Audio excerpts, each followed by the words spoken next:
대학 합격의 길로 안내하는 2교시 합격 레이더 시간입니다. 이 시간에는 2017학년도 입시를 준비하는 수험생들을 위한 정보를 전해드리고 있는데요. 11월 17일 치러지는 수능이 어느새 136일 앞으로 다가왔습니다.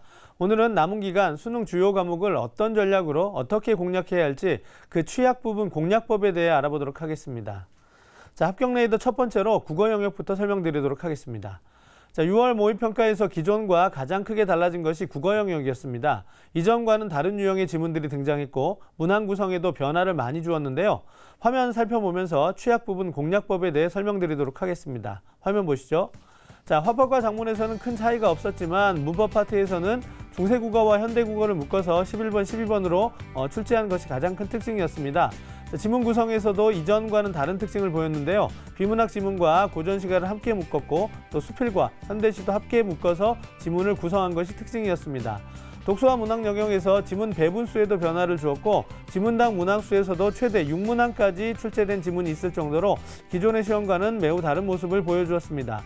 이번 6월 모의평가에서 나타난 이러한 특징이 기존의 변화 영상과 비교했을 때는 물론 파격에 가까운 것이기는 하지만 이런 특징이 계속 이어질지는 9월 모의평가를 또 한번 지켜보아야 할 것 같습니다. 또한 수험생 여러분들이 기억하실 것은 아무리 지문이나 문항 구성에 변화가 많았다 하더라도 문제에서 물어보고자 하는 것에는 변화가 없었다는 점, 그래서 기존에 출제되었던 문제 유형과 본질에 있어 크게 달라지지 않았다는 점을 고려하여 새로운 특성에 흔들리기보다는 기출문제를 바탕으로 유형에 대한 학습 전략을 기르는 방향으로 공부를 하는 것이 바람직하겠습니다. 또한 학습할 때에는 100% 이해하지 못한 문제를 오답 노트로 정리해 다시 한번 철저히 분석하는 것도 큰 도움이 됩니다. 한 지문으로 여러 문제를 풀어야 하는 문학과 비문학은 매일 꾸준하게 기출문제 지문을 서너 개씩 풀면서 감을 유지하는 게 중요하고요. 문법은 문제집을 2, 3회 이상 반복해 풀면서 시험에 자주 출제되는 유형과 개념을 파악하는 것이 좋습니다. 문법의 경우 아직도 많은 수험생들이 지식을 암기해서 푸는 영역이라고 생각하는데 수능 국어에서의 문법은 모두 보기를 주고 보기에 대한 이해를 바탕으로 선택지에 적용해서 푸는 유형이므로 모든 것을 암기해서 문제를 해결하고 하기보다는 개념에 대한 이해를 바탕으로 적용 능력을 키우는 방향으로 학습 전략을 세우는 것이 바람직합니다. 자, 합격 레이더 다음은 수학 영역입니다. 기존에 자주 다뤘던 유형이 출제돼 기출문제를 확실히 공부한 학생은 크게 어렵지 않게 해결할 수 있었는데요. EBS에서 강조하는 문제 유형과 해결 방안에 대해 세밀하게 공부할 필요가 있습니다. 화면으로 보면서 수학 영역 취약 부분 공략법에 대해 설명드리겠습니다. 자, 수학 가형과 나형 모두 지난해 수능과 비슷한 수준으로 출제됐는데요. 현 시점에서 수학 성적을 올리기 위해 필요한 것은 본인에게 부족한 단원이 무엇인지 파악하고 보완하는 것입니다. 무엇보다 오답에 대한 꼼꼼한 분석이 필요한데요. 3점짜리 문제를 많이 틀린 학생들은 무작정 기출문제만 풀기보다는 모르는 개념을 확실히 짚고 넘어가는 것이 중요합니다. 어려운 단원에 대한 공부보다는 자신이 감당할 수 있는 쉬운 단원부터 완벽하게 학습하고 넘어가는 전략이 효율적입니다.